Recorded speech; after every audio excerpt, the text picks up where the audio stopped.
Merchandising. Yeah, that's a good way to start this. That lets people know that we're still their regular old friends that don't want anything from them except their money. Now What's up? We've got merch for you.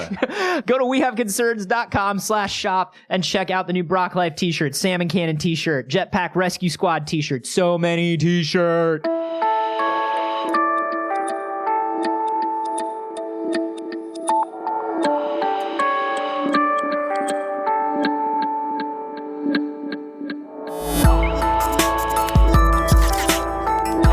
Looking at me with this look that said, not only am I never having sex with you again, but it's entirely possible through sheer force of will, I have retconned history and we have never had sex before. This is We Have Concerns. Hi, Jeff Canada. Hi, Anthony Carboni. Hello, concerned citizens. Oh my goodness. Here's an interesting story to talk about today. I got no segue from that. How do you? This is Derek Brown, who's been knocking it out of the park lately Derek with Brown. the stories. Old Derek Brown, the hero of wherever he's from. Thank you, is Derek. What they call him wherever he's from. Sent us another winner of a story to wehaveconcernshow@gmail.com. Also could have sent it to our Reddit, wehaveconcerns.reddit.com. This is a really interesting idea. So Dr. Penny Spikins, who, by the way, has to be working for the Spike Lobby, right? It's too With a obvious. name like that. I think it's misdirection. I think they want us to think that. Okay. Dr. Penny Spikins from the University of York. Okay, actually tell me what she does and I'll tell you whether she works for the Spike Lobby. She works for the University of York's Department of Archaeology. Doing what? Finding dig sites and placing spikes in them? No. She's analyzing human history, and she has come up with a theory that can explain the huge population growth over the larger geographic area that happened in a certain part of our human history. So, because we started fucking more. Well, there's that. That's what it is. I figured it out. I'm a science man. Do you know what happened? Do you know why the population grows exponentially? Because more and more people be fucking more and more. Well, that's a certain level of analysis. What up, everybody? There's a certain ground level of analysis that, is not incorrect. Do you think anybody has ever had sex while listening to this podcast? Oh God, I hope not. I don't think anybody would do it on purpose. It just sex spontaneously happened. Yeah, because nobody puts my voice on to get in the mood. Yeah. That's not a thing. Yeah. And most of the topics that we're talking about aren't going to rev you up. Yeah. Although we did talk about boning up and boning down. So maybe we did. But do you ever think that somebody, maybe you put the podcast on and then one thing leads to another and it's just, or maybe you had it, maybe you had music playing. Yeah. But and then our podcast accidentally went on. Yeah. If that has happened and we haven't heard about it on Twitter yet, I feel like whoever that is has failed us. Yeah, if you've had sex to this podcast, please let us know. And if you haven't had sex to this podcast, try to have sex to this podcast. Maybe try it and tell us how that goes. See what happens. You know what you do? Do an episode where we have a guest and I talk a little less. That's probably your best bet.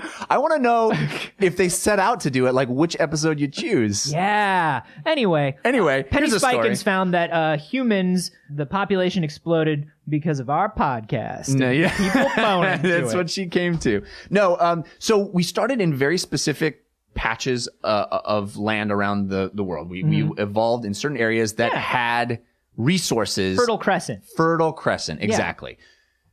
But at a certain point, in our history, humans expanded over the surface of the globe. We got to weird places like Australia. How did we get there? Giant birds. Riding on the back of giant birds. That's not what she came to. A lot of wizards.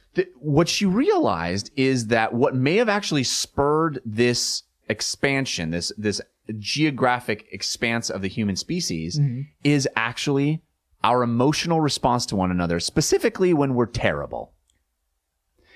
Human beings spread out over the globe because we don't like each other. Because we did fucked up stuff to each other. We wanted to kick people out of areas. We got mad. We got scared. We ran. It's mostly because we were assholes to one another. And so we had to get away from the people we fucked over or the people that wanted to kill us. Jeff Canada. Yes, sir. You know how much I hate people. Oh, yeah. And you know how much I like to stay away from people. Yes, sir. I'm the reason you're here. Your instinct. People like me, Jeff Kanata, not people like you. Not people like you who are walking around with, I don't know, whatever it is, with your walking sticks and I your, don't have that. And your that's not a opera thing. glasses. Nobody wears looking at those. other people on the street and going, that person looks like a fine human being with a wonderful soul. It's not people like you who got us where we were today, Jeff. No. It's people who are fueled by hatred and bitterness and just Fear, and just wanting to show other people that we could beat them. Yeah. That's who moves society forward, Jeff Kanata. That's what the data seems to indicate. That's what Dr. Spike Lobby says. Yeah. And I trust her. Well, I guess I owe you a real debt of gratitude. Yes, you do. And I've said that every day since we met. It's true. And finally, I agree. And you keep saying, for what? And I go, puh. Yeah. You keep saying, I'll figure it out at a certain point. I just feel like all people do. She said that this is actually betrayals of trust resulting from moral disputes are a significant reason to spurn people into moving away. So she said the reason that this makes sense is because it takes great risk to move out of a safe area. And the only thing that causes human beings to take risks of that nature are when you fucking have to. When you're gonna die, when you're pissed off, or when someone says, you're not allowed here anymore. Yeah. Get your ass out. Absolutely. That's how we found this great nation. And by found, I mean stole. Yeah, That's how true. we got it. That's very true. That's what, there's this thing that is called hypomania. And hypomania is found in a lot of people who come from immigrant families or descended from immigrant families. That's all about like people who are more willing to take risks, people who are more willing to run off and go to other places, who feel like the need to travel above all else. And it's kind of like this weird thing where it's like everybody who's ever bolted like if you look at people who are like risk takers and things like that, like they usually come from these immigrant families because it's connected. It's like, well, look, man, you had a place to live, you had a roof, you had some water, you had some food. Most people would huddle in a hunker corner down and just be like, well, turtle up. I got this food and I got this water and I guess that's like all I need. We're doing right? fine. We're fine. And it's like, well, over the crest over there is a dangerous looking, scary place with stuff that might kill you and it's unknown. It looks like it mostly just has trees though, but I haven't seen trees like that. And also, I'm not exactly sure where we'll find food or water if we walk that direction. We have just like a tiny bit of food and water here. Let's just stay But here. it's like we have it. It's enough. And the giant rats very rarely come by anymore. And we've sort of figured out their tells. Yeah. So we know when they're coming. I think we're cool here in this corner where we huddle. We've always huddled. Your father huddled. His father before him huddled. Meanwhile, there's like this other sort of person that's just kind of like, this is garbage. I'm getting out of here. No, what really happens is, we're in agreement on the whole, like, let's leave. Wait a minute. Did you just fucking take my shit? No. You took some of my shit. Some. Listen, not really. Sorry? You motherfucker. No, it was an accident. That is my giant rat shit that you took. I was saving that for later. But there's rat shit everywhere. No, it's mine. This is my fucking rat shit and you took it. I didn't mean to. I'm sorry. No, you get out of here. You get out. No, You get out. You get the fuck out. No, get the fuck out. To that beautiful sunny land full of trees? The sunny land full of trees and mystery. But no one knows what goes on in the land full of sunny trees. You go or I will murder you dead. Okay. Yeah, and then he gets some lady friend to go with him. They start a family there, and now there's people living in the trees. And 20 years later, it's like, hey, maybe we should go try to trade with the tree people. Oh, hello. Hey, you look great. Yeah, you look terrible and you're covered in rat shit. I really shouldn't have hoarded all that rat shit. Yeah. That was a bad decision on my part. But hey, we're out of resources now. There's no more food or water where we are. So and weird. It looks like you guys found so much food and water on this side of the trees. Turns out the trees are just full of food. So I was wondering if we could set up some sort of, mutually beneficial trade route. I could supply you with rat shit. You could supply me with food and water. And then, it's like the old times. We're buds again. I'm looking at you with no expression on my face while I think about murdering you, because that's the best I can do, face-wise. So you're saying that I need to get out of here and head in the opposite direction where the scary swampland is? Yeah, probably. I don't know. Go back to your corner or something. well, we can't live there anymore. There's no more food and everything's covered in rat shit.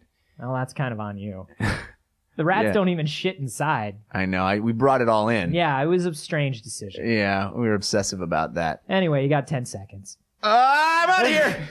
See, and then they expand in the other direction. And it all is it's a global expanse. Yeah. The result is a global expanse. Of hatred. Of hatred and terrible feelings. And fear. So... I love this. You love this. I mean, is it really a good thing? I don't know if it's a good thing. Is it a good thing? Here's why I think it's a good thing. A bunch of studies have been run that say we basically do best as humans when there are about 150 to 200 of us in a community. That's not very many. When the group gets bigger than that. Now we live in these giant cities where, obviously there are tons more people. But if you think about the number of people you interact with, if you think about the people even marginally that you see on a day-to-day basis, you probably don't interact with many more people than that. That's very true. Yeah. So when we do live in these like villages, especially like these small villages, these small towns, these settlements where we're starting out as human beings, and things start to get a little big, we tend to start disagreeing and getting on each other's nerves anyway. So I think this, obviously, the part of this that I don't like is the fact that it's in our nature to expel people we disagree with. Yeah. But I do like that we have some sort of instinct where if a place is bad and there are disagreements, we're kind of like, well, fuck you. I'll go do my thing. Right. And then you go and you do your thing. And it's kind of this form of self-regulation, social self-regulation that we're sort of wired to do. Yeah. Dr. Spike Lobby says that while, we have always looked at human expansion as this sort of emblem of success, that it isn't success, but that doesn't mean it's not collaborative. Yeah. Like it comes from a dark place in our nature, but it's also very collaborative. Like we agreed, you don't fucking belong here anymore. You got to get out. And I'm like, well, you know what? I don't fucking belong here. I'm going to get out. And expulsion from a tribe or expulsion from a herd or something like that. Like you see it with animals, you see it with primates. Like when they cast somebody out, it can be very, very hard, but it can also, be the beginning of a new species. It can be the beginning of a new society. It all depends. And she says it's really born of the complexity of emotional content in humans. So that as our emotions got more and more sophisticated, we ended up getting pissed at each other or getting hurt or getting scared from each other. And so that this is actually born of an evolution of our internal life. If you think about it, it's a great instinct in a way because it keeps us from hurting each other. It keeps us from killing each other. Right. You know what I mean? Like early human society, sure, man, you're cast out or you're leaving or whatever. It's better than like, hey, let's hit him with rocks until he dies. Yeah. Yeah. This guy is different and we don't like him. Yeah, it's better and not to destroy him. Die. Yeah. It's better at least that, we didn't destroy ourselves as a species from this. We actually just got away from each other. I think it shows a sort of an early form of human sophistication where we were kind of like, all right, well, we hate this guy, but we're complex enough to know that hating him doesn't mean we have to kill him. Right. Yeah. Good luck in the snow, buddy. Yeah. Do your best. This is my favorite quote from this article. She says, active colonization of and through hazardous terrain are difficult to explain through immediate pragmatic choices, but they become easier to explain through the rise of strong motivations to harm others, even at one's own expense, which widespread emotional commitments bring.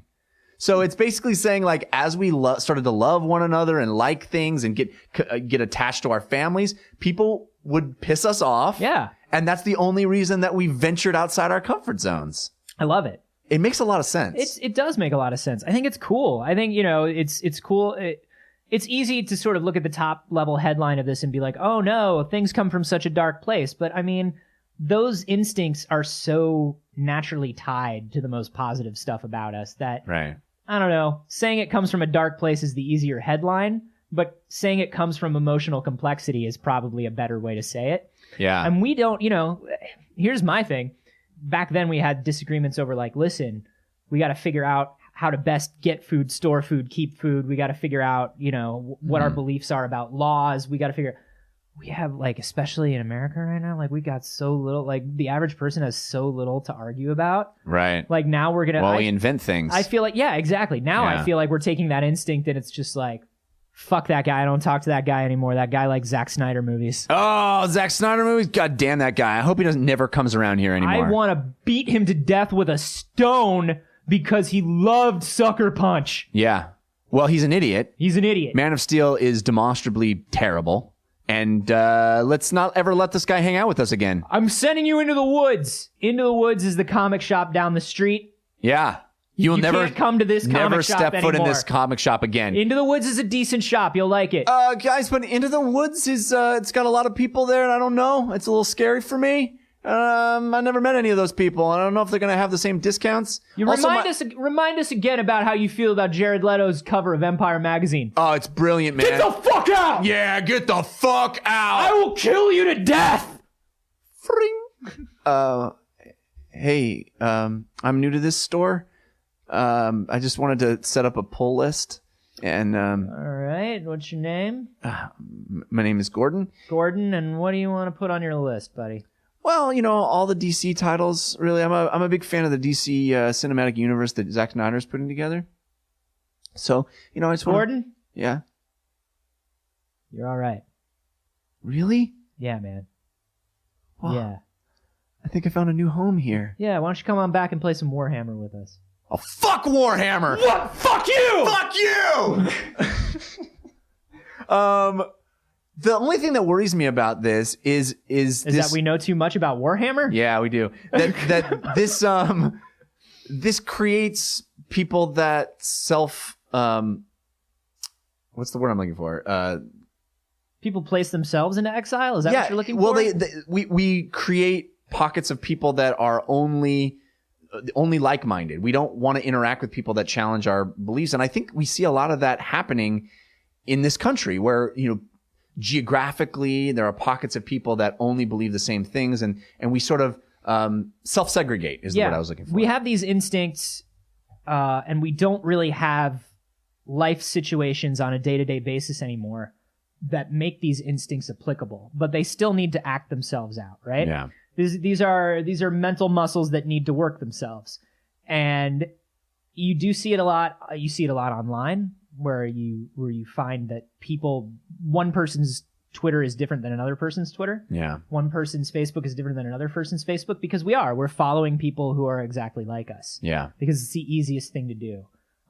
It's the easiest thing to seek out. And when somebody kind of feels like they're attacking an ideal, no matter how silly the ideal is, or no matter how small the infringement is, there is, and this is something we talked about with Adam Sessler when he was here. Yeah. We have this tendency to overreact now. Definitely. Because we have this thing inside of us, I think. We Yeah. do. Where it's like, I have to find my identity, I have to find my tribe, I have to cast out people who will be dangerous to me in my tribe. Right. And it becomes overactive when it doesn't get used in a proper way.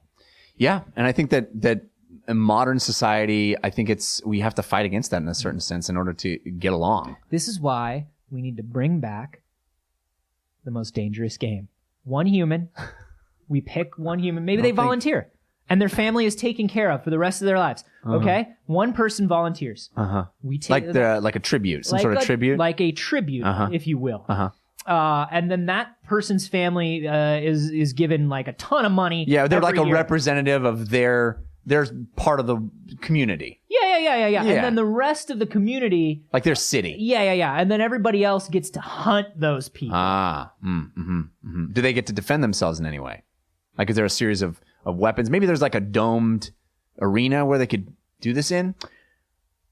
Yeah, but I mean, we'll have to discuss what abilities those people are allowed to use, and maybe they get like an item or two. You know? Yeah. You know what we should do? We should televise that. Oh, that would be amazing. Yeah. And I think people would really get a lot out of that, and it would bring us together. And it would really distract us from a lot of the really horrible abstracted shit that's going on in our government right now. Oh, thank goodness. Yeah. We could really, I think we could really use that. Mm-hmm. Too bad nobody's thought of that before. Yeah. It sounds like a big money idea. It certainly does. And scene. I don't know. How do you guys feel about this? Do you think this is a positive trait or a negative trait, or do you just think it's a complex trait? Yeah. Have you seen the Hunger Games? I'm sorry, the what? I don't know. We would love to find out on Twitter what you think about this. I'm curious about whether this actually needs to sort of be addressed. Like, I feel like it's a vestige of a primal thing in us that needs to sort of be squashed at this point. There's no more Earth. There's no more Earth. There's no more expanding. We've done it. Yeah. Yeah, you can't go to, get off our planet, I guess is the only... Yeah, there's no more exiling. You can't exile somebody to space. We can only work together to get to space. Yeah. We are at the point now where all of this shit is detrimental. So how do we get rid of it? How do we address it? It's a big problem. Answer in 140 characters. Yeah, or less. Yeah, or less. Because you're going to need to fit in the hashtag, what is the Hunger Games? Yes, that's a great one. I'm at Jeff Kanata on Twitter. I'm at Acarbody. And if you have not yet, please check out the store. We have concerns.com/shop. We have all kinds of great things. Oh my gosh, so much stuff. For the longest time, we didn't have anything, and then we had 2 shirts, and now we got so much stuff, guys. Check it out. It's wehaveconcerns.com/store. Sure, that'll work. Is it not that? It's shop, but I think store works too.